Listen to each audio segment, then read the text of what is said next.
Welcome into Nebraska Shootaround for the women's basketball portion, breaking down the opening week for Amy Williams' crew. Joining me is Drake Keeler. I'm Jacob Padilla, and pretty good start to the season for Nebraska with a 90-42 win over Northwestern State, and it honestly wasn't as close as that final score indicated. No. It was 46-12 at halftime. So yeah, then they gave up 30 points the second half. So, but yeah, overall, kind of, what are your initial thoughts coming off the opening game win? Yeah, I mean, obviously exactly what you want to see in an opener. They played really good defense, 12 points allowed in that first half. They had 14 turnovers in the first half. I think in the first three quarters, it took them about half the quarter to, allow points.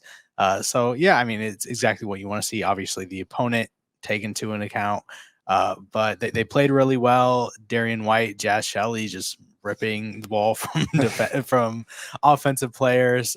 Yeah, a lot of players played really well all around games as well. Yeah, 30 points, 14 rebounds, 10 assists combined between Shelley and White. I think that's going to be, obviously we know what Alexis Markowski has done so far in this program, and she's going to be the interior presence there. But right. I think that backcourt is probably what's going to drive this team this year. And the way those two play off of each other, they're both dynamic, athletic, small, but in White's case in particular, but 9 rebounds as a whatever she is, probably a little short and she's listed at, but she makes plays all over the court. We saw that her passing in particular in the exhibition, and then this game we saw her crashing the glass, still had 4 assists, 13 points, got to the free throw line was the key in this one. But I thought someone else that stepped up, and need to mention that Maddie Kroll did not play up. We know that Allison Weiner's out for the season. Now Kroll, the senior guard, was out. Do you have any kind of update on what the situation is there? No real update there.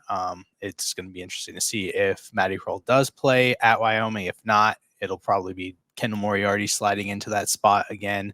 But that's something to watch for sure, as this team does not want to just get hammered with injuries again like they did last season. Yeah.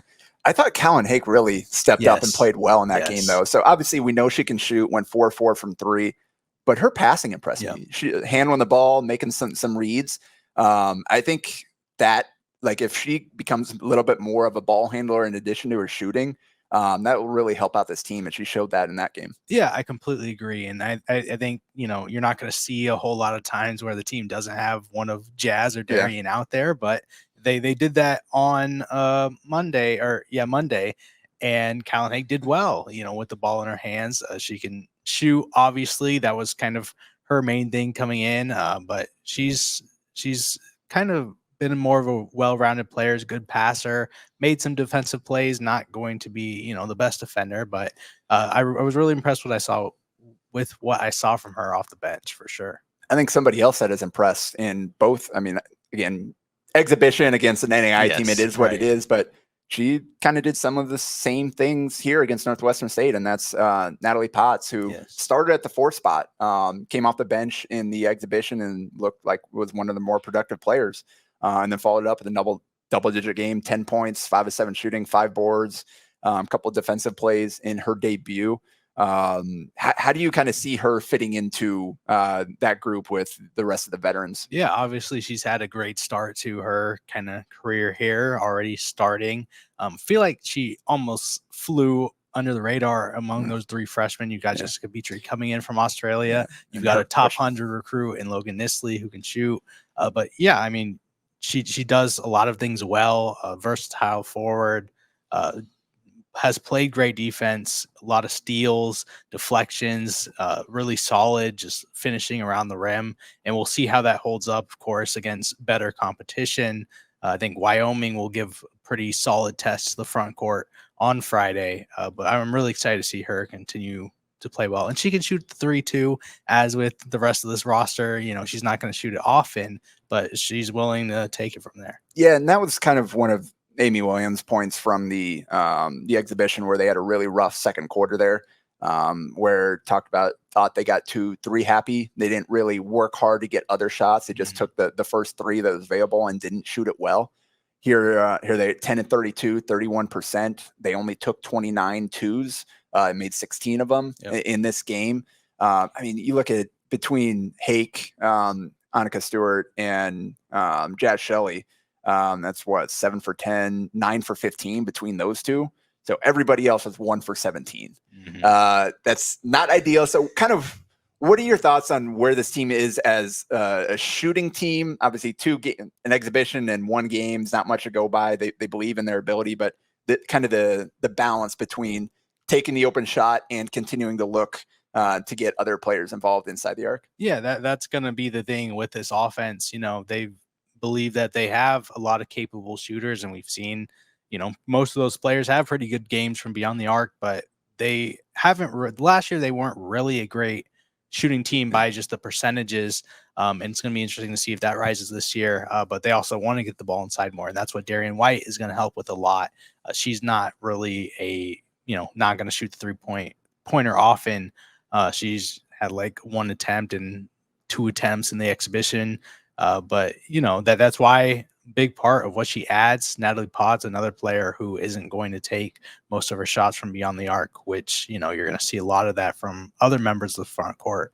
So that's really big if they can kind of establish that and, get the ball inside the arc more often. Yeah. And you mentioned the turnovers, 14 in the game. That's a little more than you'd like to see in this kind of situation, but also 21 assists on 26 field goals, led by Jazz Shelley with 6. And I tweeted out after, I think it was one of the slick post entries, she is so much fun to watch. But that ball movement, 20, it's the kind of ratio that's going to win you a lot of ball games. And what do you think, just kind of the way that the multiple playmakers they've got, obviously with White and Shelley in the backcourt, and some of the other players mentioned Hake, just kind of the potential for this team in terms of creating plays and setting each other up? Yeah, I think, you mentioned it. They've got a lot of players who can pass. Natalie Potts can make some passes. Logan Nisley had a really impressive one, I want to say. They've got some capable passers on this team, and you feel like this offense can be pretty good. And you felt that last year, and felt like they kind of didn't live up to their potential on that end. So I really, you'd like to see them kind of capitalize on the talent they do have. Any other thoughts from what you've seen so far to start the season from them? I feel like we've covered pretty much a lot of it, all of it. Logan Nisley, had an okay opener, didn't shoot the ball well, made some defensive plays. She's going to have a big role, especially, obviously you hope that Maddie Kroll isn't out for any extended period of time, but if so, that's going to give the freshman guard more minutes for sure. Yeah. And so I think important touch on signing day as well. It was a huge day for Amy Williams in the program as we record this on Wednesday. Added three new signees to the program. Headlined by Britt Prince, the Elkhorn North Star, 5'11" guard. Just do it all, as complete a player as I've seen at the high school level.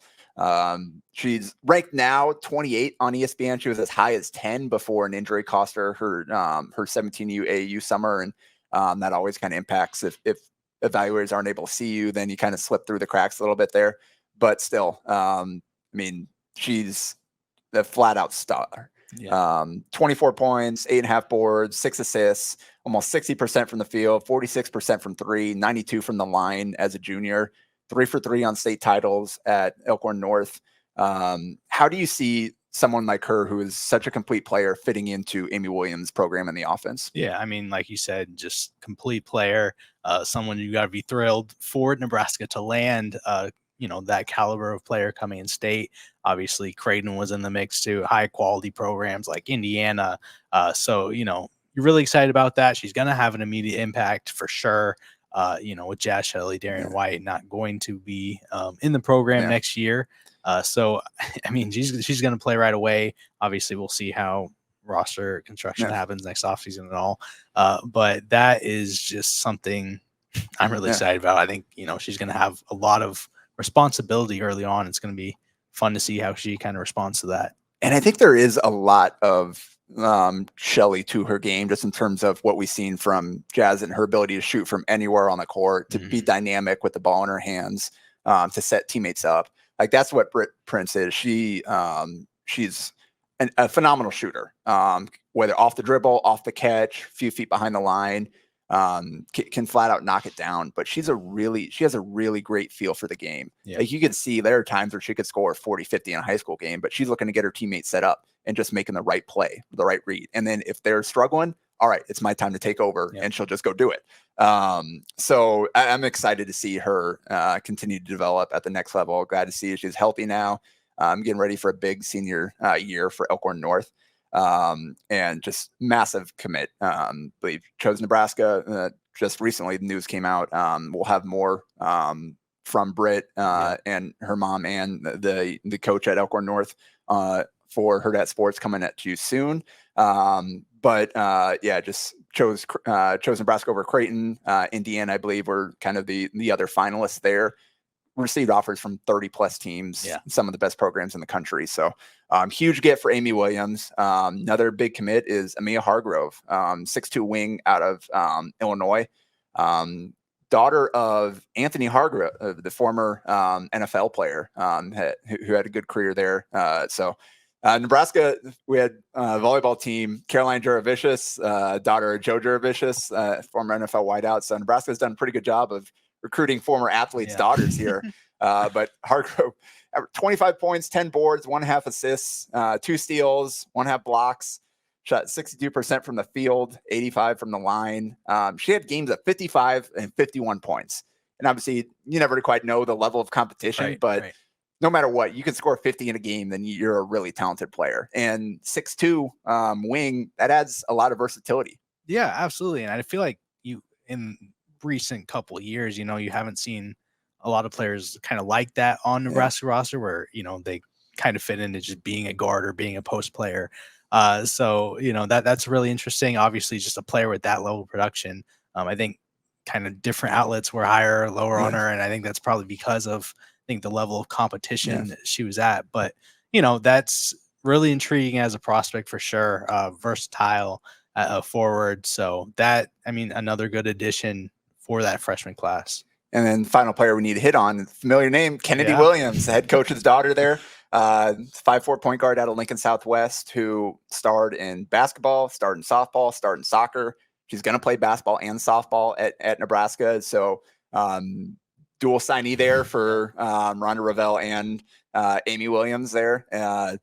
She's had bad knee injury, cost her her 16U summer and a lot of her junior year, but she came back and led Southwest to the state tournament. And I mean, all the coaches, kids, cliches certainly applies to her. She's smart, plays so ridiculously hard. I think that's the thing that separates her from a lot of other players, is just great feel for the game. She's skilled, but she just goes so hard in everything she does. Yeah.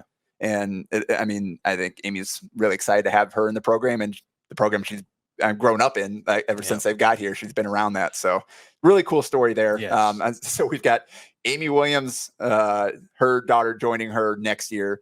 Got Sam Hoiberg on the men's side playing for his dad. And they're both pretty darn good players that came out of Lincoln. Yeah, absolutely. That's really cool. Another dual sport athlete on the women's basketball team as well. Yeah. I guess working with John Cook with Maggie Mendelson will give Amy some good experience on how to handle this and make it the best for everybody involved. But I think that'll about wrap it up for this first episode here, focusing on the women's basketball. This is the Nebraska Shootaround. We'll be back next week, and we'll be here throughout the season breaking it all down.